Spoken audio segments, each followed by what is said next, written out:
All right. So it is August 23, 2020, and I have Nicole and Bella with me, and talking about Alt Cert, talking about introduction to teaching, and I was starting to talk about the use of video. That as far as video for this class, it doesn't really matter what platform you're used to and that kind of stuff. I said that often it's YouTube for me, and then I just dump the link back up into the course and just cut and paste. It seems to work pretty good. But I was also saying that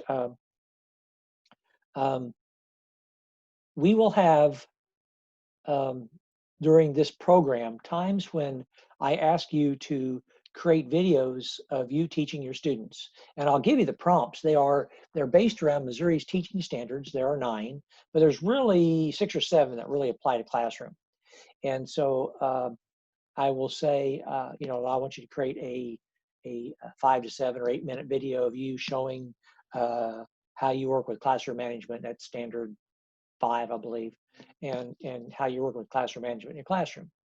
And what that will mean is that you will need to communicate with your principal as to what are our building policies for using video for professional development. And so most schools have a general sign off that they tell the students, you need to tell us if you never want to have your likeness captured. And once in a while, a student is in hiding from an abusive relationship or something like that. And what we do is that since the video is, again, 5 to 10 minutes long, just have the student sit off out of camera angle and off a microphone, because you don't want to capture voice or vision. And so you just do that. It's not, you just sidestep it. But yeah, everybody will want to have that conversation with their principal about what are our building policies for the use of professional development based videos.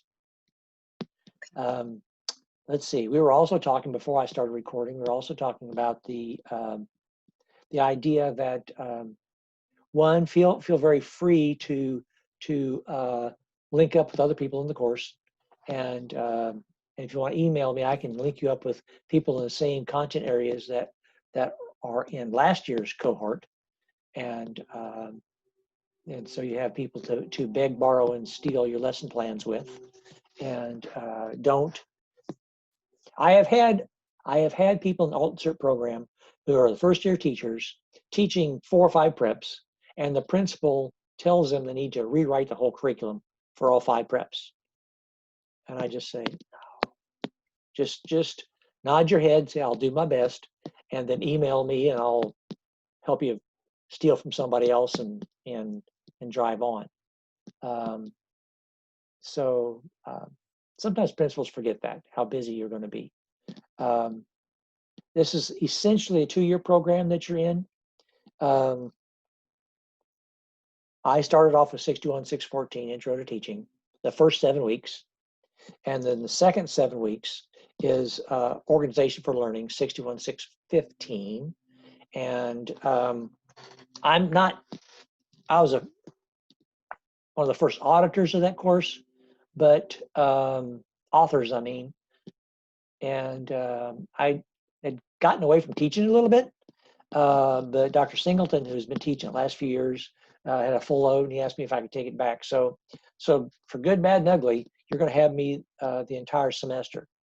And I'm not always wild about that, because you all need to hear voices of other professors.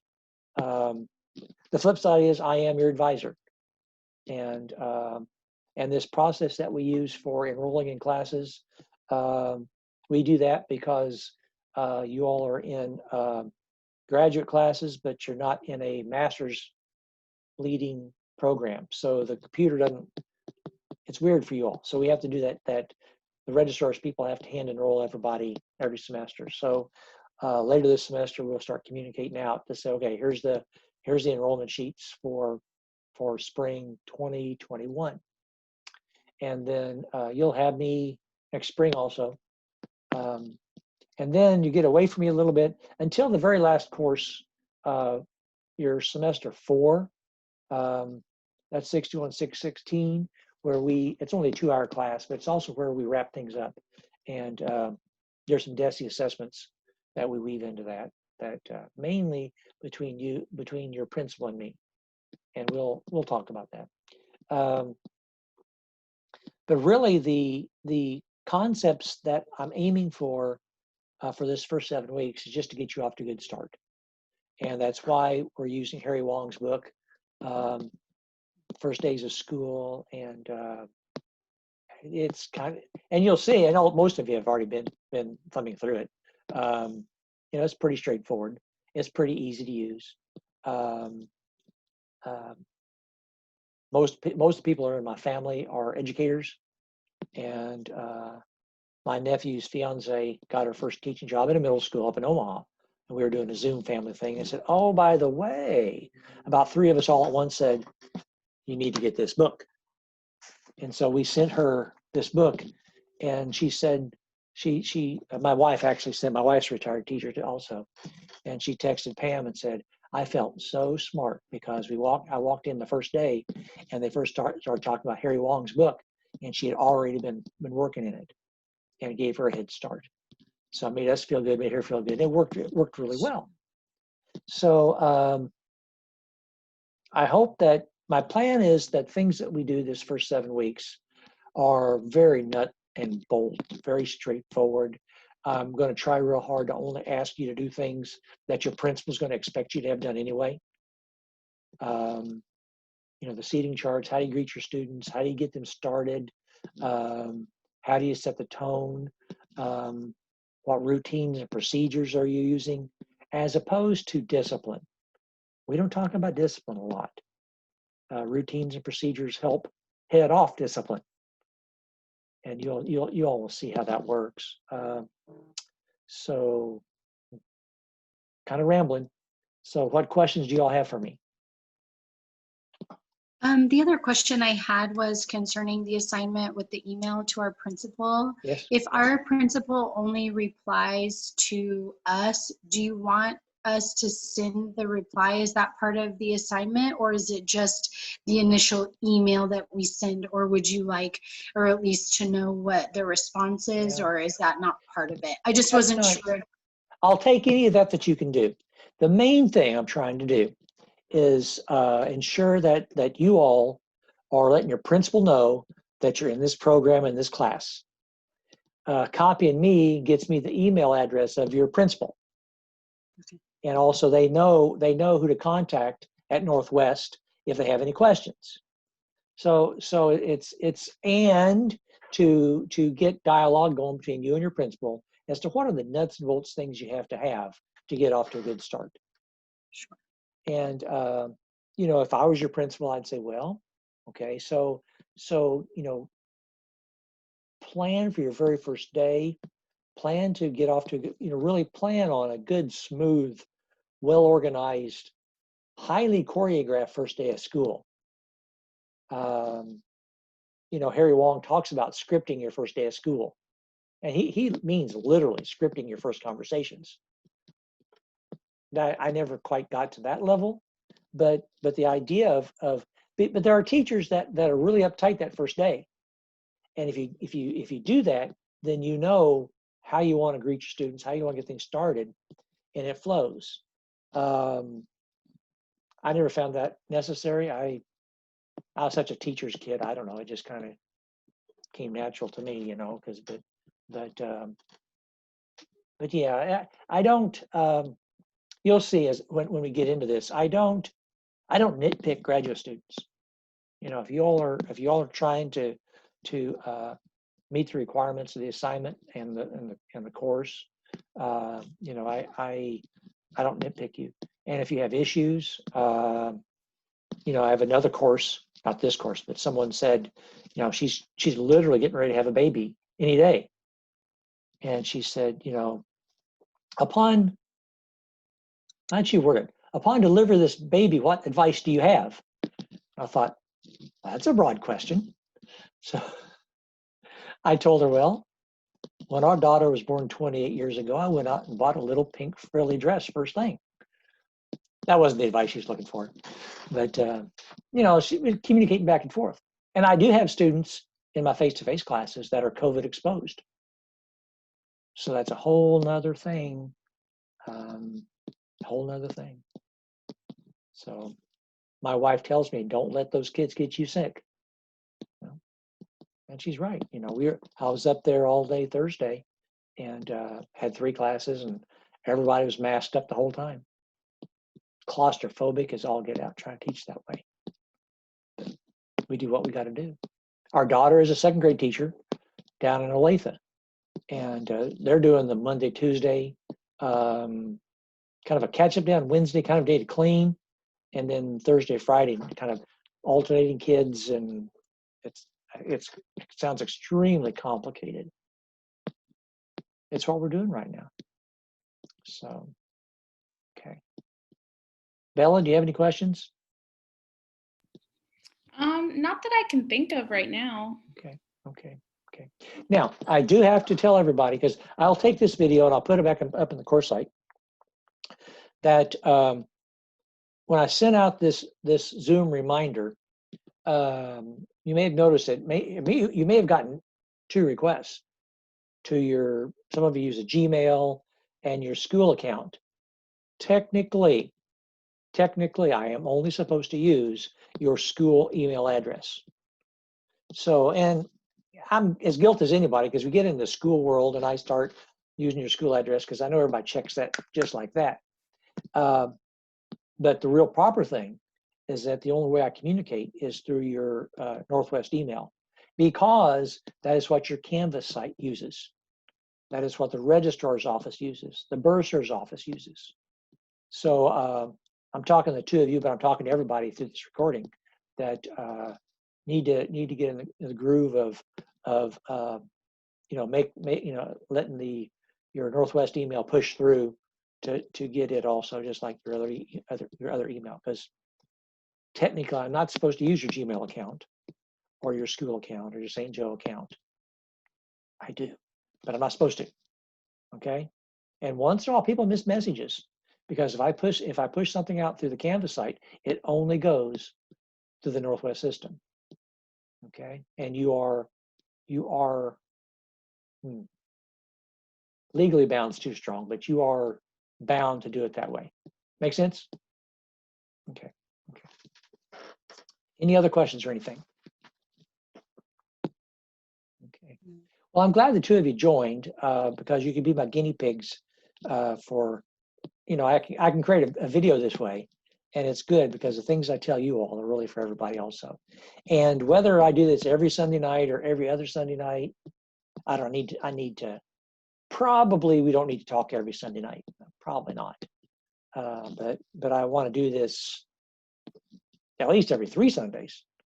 And they don't have to be Sundays either, but I like doing this. These are optional, and people can join if they have questions. And so you all are embarking on a very energetic 2 years of your life. And you know, if the wheels come off, either I've had students that for financial reasons have to step back a semester, and they communicate. We work our way through that, or they have babies, or they change jobs, change buildings, change districts. If people change districts between year 1 and year 2, we have to communicate with DESE, and Kim Hollinger does that.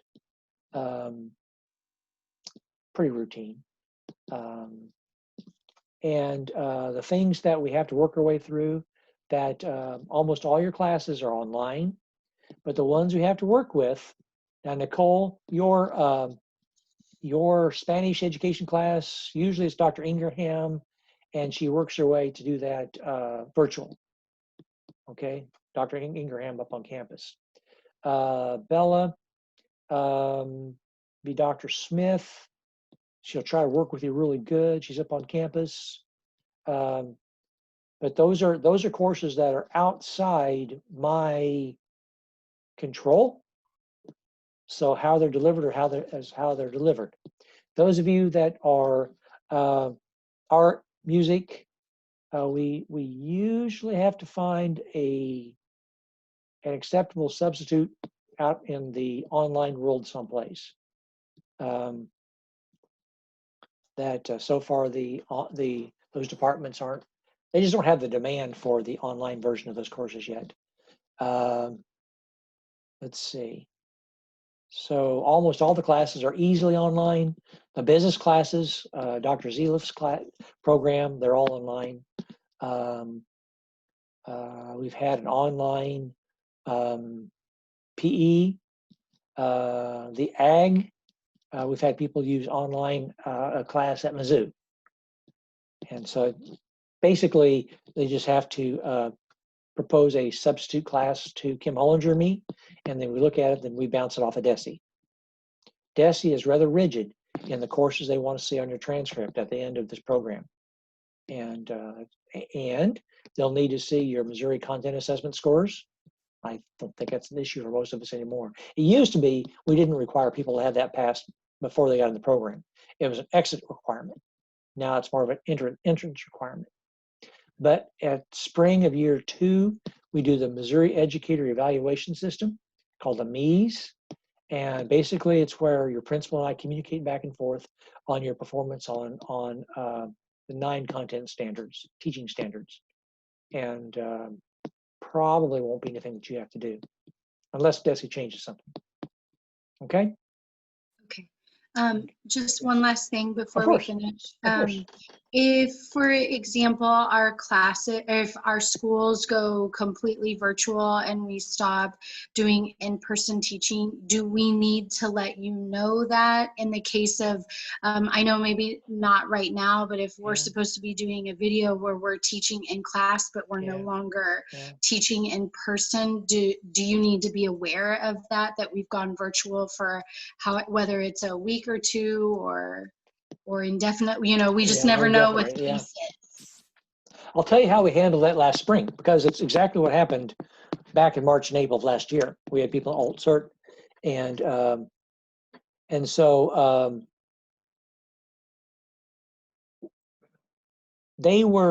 the students in my courses were required to be still doing lessons of some sort with their kids. Well, those are the lessons that they were recording for the class. Sure. Okay, so it actually makes it a little bit easier, because if I had teachers down in the Kansas City area that were teaching elementary vocal music, and so it was virtual, and so it was easy. She was making recordings right and left, and she just had them fit to the requirements of the class. So bottom line, yes, communicate to me. I will be a little surprised if the wheels don't come off for all of this. And so we'll have to find our way through this. I'm glad I'm not a principal right now making these decisions. I was a principal almost 20 years, and I earned this boldness up here. And so my wife and I, we look at each other all the time like, man, I'm glad I'm not in school right now. I loved being a principal, but it was extremely stressful. And I put in gobs of hours. I was out of the house all the time and always dealing with something or some silly, or, I don't miss being on a flat run all day long. I don't miss confronting angry parents in the parking lot, or that kind of stuff, or breaking up fights. I don't know. But the worst thing, I don't miss difficult teachers. And really, that's something I really want to pass along before we get off of here. That in my 19 years as a principal, and then I was chair of the education department at Northwest for 3 years too. In all those years, I never had to encourage a teacher to teach someplace else or work someplace else because of their troubles with their content. They always knew their stuff, but it came down to relationships. Okay, the relationships with their kids, or their colleagues, relationships with kids as evidenced with classroom management. It was often classroom management. The kids just got away from them. And I would link them up with literally this book and the struggling teachers. I would link them up with some of my veteran teachers who are very structured, organized, no nonsense, but still smiled at kids.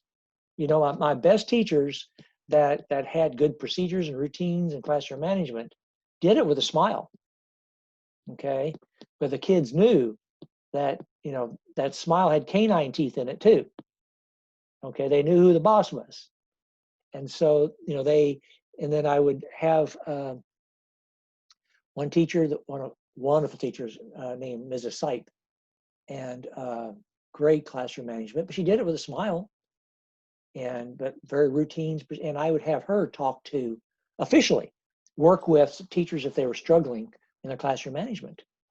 And I found that after they spent some time with her and got some strategies,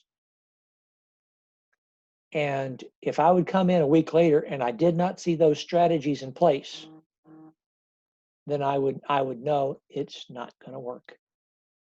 Because the phrase that I use, I've done some other writing, it's called gumption to confront. It takes gumption. Gumption is kind of an old country word for guts, to insist upon routines and procedures, to insist to correct something that is not the way you need it to be. And that doesn't mean yelling at kids, but you have to step up and do it. And if a teacher isn't willing to step up and confront something that isn't the way you want it to be, then they're not going to get it done. The kids are going to run the room, and there's always going to be somebody running the room. And it's either the kids or it's you. And trust me, it's more stressful if it's the kids running the room. And you do it, and if you do it from the word go, the old saying about don't smile till Christmas, I don't believe that. I couldn't help myself but smile around middle school kids. They're so goofy. But still, when push comes to shove, I was in charge. And once in a while, I would do something just to let them know I'm in charge in this room. And so there's a lot of acting in it too. Okay, there's acting. A lot of teaching is acting.